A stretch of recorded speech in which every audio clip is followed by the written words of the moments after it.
കുമാരനാശാൻ്റെ ഒരു പ്രയോഗമുണ്ട്, നെടുമോഹ നിദ്ര വിട്ടുണരുക. അതുപോലെ വിശുദ്ധ ഗ്രന്ഥത്തിൽ ജോസഫിൻ്റെ ജീവിതവുമായി ബന്ധപ്പെട്ടുള്ള ഒരു പരാമർശവും ഇങ്ങനെയാണ്: ജോസഫ് നിദ്രയിൽ നിന്നുണർന്ന.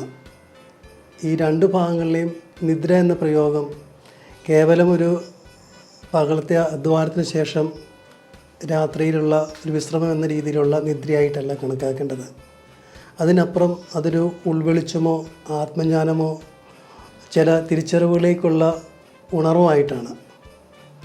ഇന്ന് നമ്മുടെ പല കുടുംബങ്ങളുടെ മീതെ ഒരു നിദ്രയുടെ പുതപ്പ് വീണിട്ടുണ്ടെന്നാണ് തോന്നുന്നത്. പലതരത്തിലുള്ള പുതപ്പും പലവിധത്തിലുള്ള നിദ്രയിലുമാണ് നമ്മുടെ പല വീടുകളും.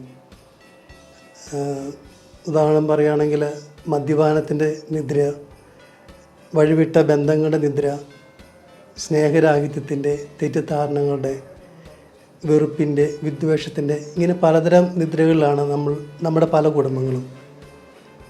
ആ നിദ്രകളിൽ നിന്നൊക്കെ ഉറക്കമുണരേണ്ട ഒരു സമയമായിരിക്കുന്നു. അപ്പോഴും ഒരു കാര്യം മറക്കരുത്, ഉറങ്ങുന്നതിനെ വിളിച്ചുണർത്താം, പക്ഷേ ഉറക്കം നടിക്കുന്നവനെ ഒരിക്കലും ഉണർത്താൻ പറ്റില്ല.